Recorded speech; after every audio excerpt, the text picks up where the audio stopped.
We're going to end this lesson with a bonus example. This is going to seem really bonus and almost random for this lesson.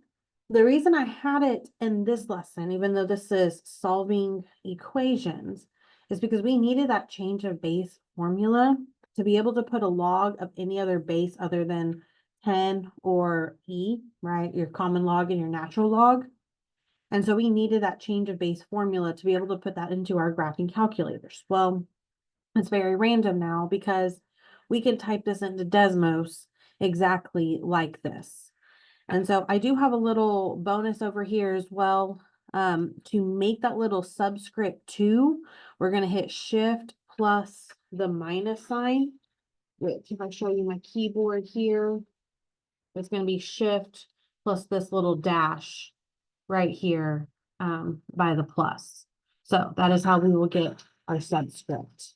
So let's get into Desmos. Let's type this in, and then we're going to sketch the graph, and we are going to plot at least 4 points, and we are either going to label or list those out to the side. So let's get this over. All right.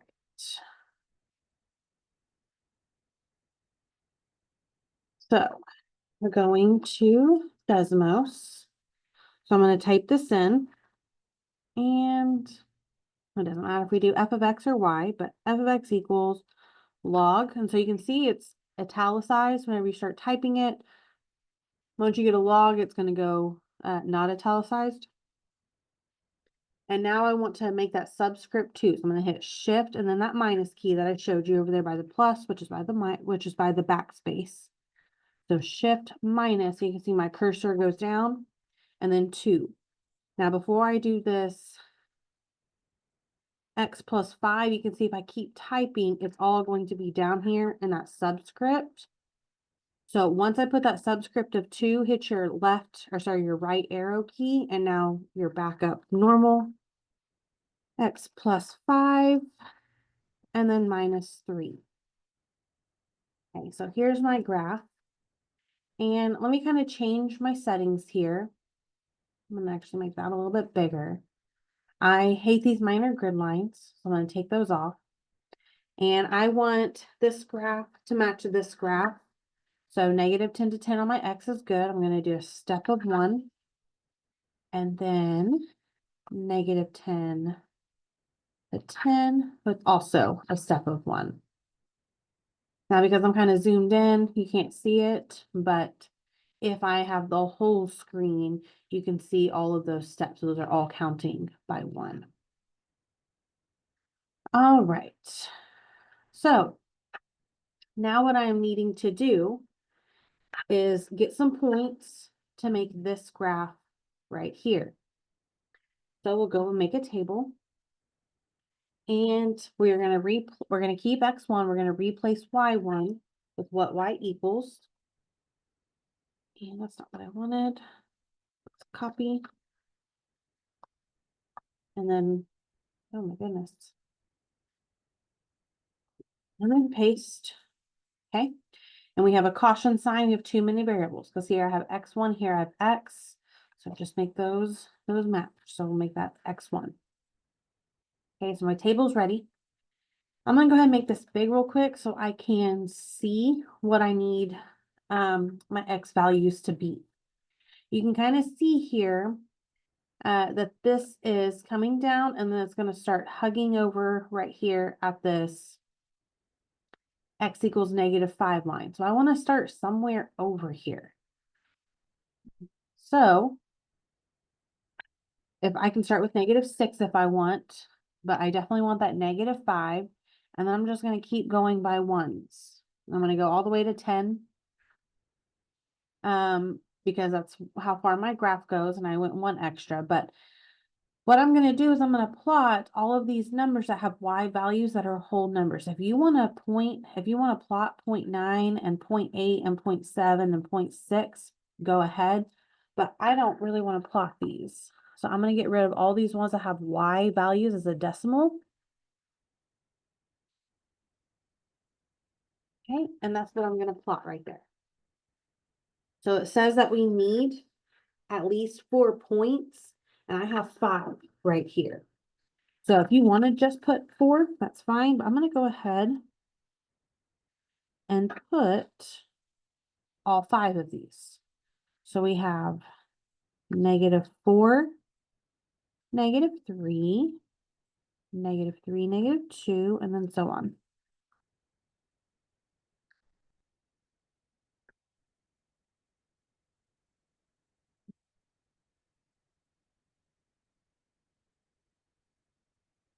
Okay, and then I'm going to plot these points.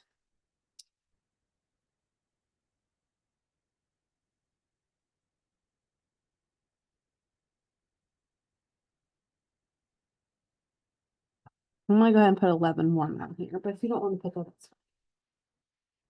Now, before I connect these, I actually want to kind of talk about point B real quick, or part B. It says, what is the equation of the vertical asymptote for this function? Add and label the vertical asymptote on the graph.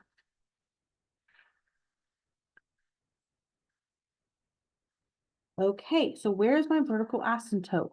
Well, when I see this, I can see that this is getting closer and closer to that -5. That's where it's that's where it's kind of leveling out at. And it's always going to be where that first undefined is, right here. So we have a vertical asymptote at x equals -5. And so I'm going to go ahead and put that in. When we put in asymptotes, we put that in with dashed lines. Those dashed lines kind of mean that they're not there, but they're there to help guide us when we're graphing. Okay, so now we have answered what is the equation of the vertical asymptote. We have added, but now we need to label. And so now that I know where that vertical asymptote is, when I connect these points, I'm not going to cross over this vertical asymptote. It's just going to start hugging it right there.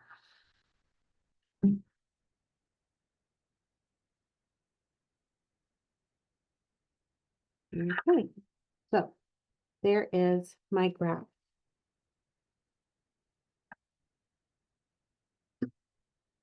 Okay, so now part C wants to know, what is the x-intercept? We are going to write our answer as an ordered pair.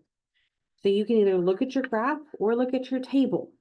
If I look at my graph, where is this crossing the x-axis? Right here, 3, 0.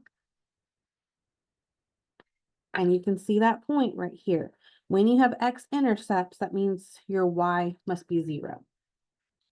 Okay, and then lastly, for part D, we need to state the domain and range.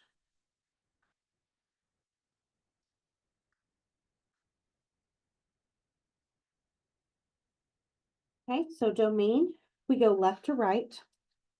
So as I go from left to right, the first thing I encounter is that asymptote. That asymptote starts at -5.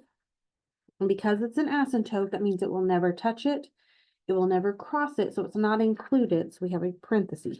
Asymptotes always get parentheses. And then first thing we encounter is that asymptote, and then the last thing we encounter is that arrow. It's going to keep going forever. So -5 to infinity with parentheses, and now my range. My range, we go from the bottom to the top, and I'm looking at my y values here. So the first thing I encounter is an arrow. It's going to keep going down forever. And then the last thing I encounter is an arrow as well.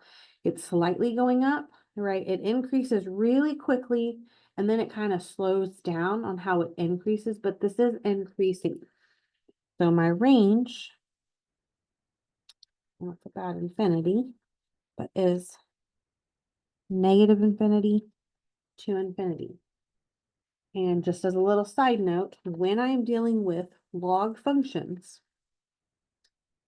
my range will always be -infinity to infinity. When I have exponentials, my domain is always all real numbers. When I have a log, my range is always all real numbers.